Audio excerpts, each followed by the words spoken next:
ओम नमो भगवते वासुदेवाय। दोस्तों खुश रहिए, मस्त रहिए, अपने चारों तरफ स्वच्छता बनाए रखें। आज हम कार्तिक मास महात्म्य में अध्याय 25 की महिमा को जानेंगे। श्री कृष्ण जी ने अपनी पत्नी सत्यभामा से कहा, हे प्यारी, नारद मुनि के ऐसे वचनों को सुनकर विस्मित मन से पृथु ने उनका अच्छी तरह पूजन करके उन्हें विदा किया। अब तुमने जान लिया होगा कि माघ, कार्तिक और एकादशी ये तीनों व्रत मुझे क्यों प्यारे हैं। वनस्पतियों में तुलसी, महीनों में कार्तिक की तिथियां और एकादशी और क्षेत्रों में द्वारिका मुझे अति प्यारी है।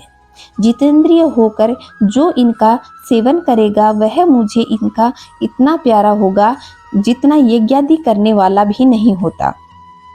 इन तीनों का सेवन करने वाले मनुष्य को संसार की विपत्तियों से भय नहीं करना चाहिए।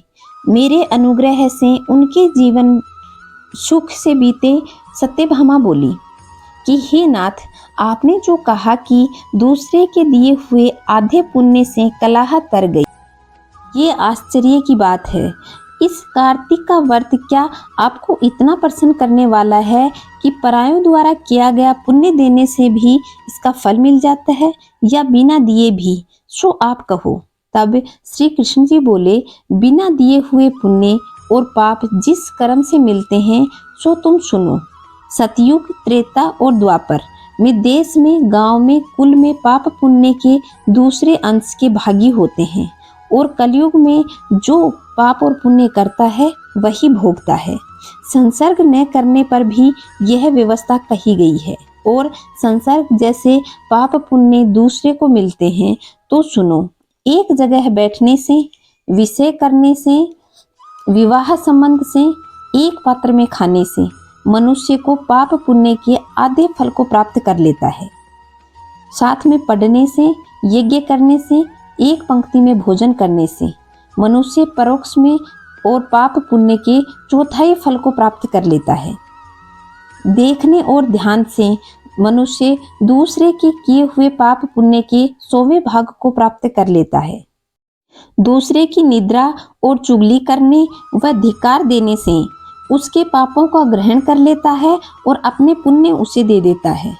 पुण्य पाप करने वाले मनुष्य की स्त्री, नौकर और शिष्य, इनको छोड़कर जो कोई भी उसकी सेवा करता है और सेवा के अनुसार जो उसे धन न दिया जाए तो वह सेवा के अनुरूप उसका पुण्य वह पा लेता है।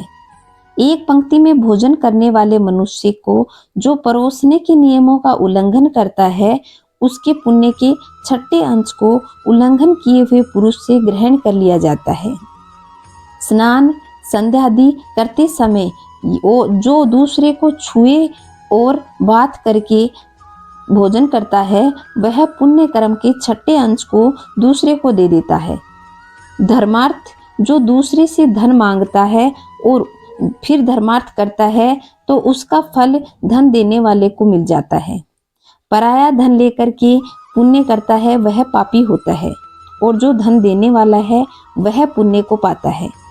जो मनुष्य दूसरे के ऋण को चुकाए बिना मर जाता है तब वह धन अपने धन के अनुसार उसके पुण्य फल को पा लेता है। जो आदमी शिक्षा देता है वह पुरुष पुण्य के 6ठे भाग को प्राप्त करता है। प्रजा के किए हुए पाप के 6ठे अंश को राजा हरता है। इसी तरह शिष्य का गुरु, स्त्री का पति, पुत्र का पिता हरता है। पति के अनुकूल रहने और उनके मन को प्रसन्न करने वाली स्त्री पति के पुण्य का आधा भाग पा लेती है। जो पुण्यात्मा पराये हाथ से दान करता है, नौकर और पुत्र को छोड़कर, दान करने का 6ठा अंश प्राप्त कर लेता है। जीविका देने वाला खाने के 6ठे अंश को पाता है। परंतु कलयुग में ये नियम नहीं है। पुण्य और पाप को भोगने वाला करता ही होता है। जो मनुष्य पुण्य करता है वह पुण्य भोगता है और जो मनुष्य पाप करता है वह पाप भोगता है।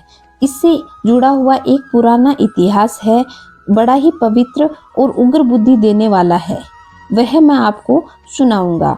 तो श्री कृष्ण जी ने इस भाग में ये बताया है। अगला हम आगे के अध्याय में जानेंगे। तब तक खुश रहिए, मस्त रहिए।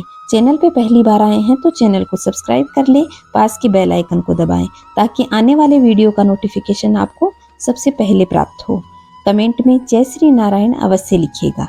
जय श्री नारायण दोस्तों, खुश रहिए, मस्त रहिए।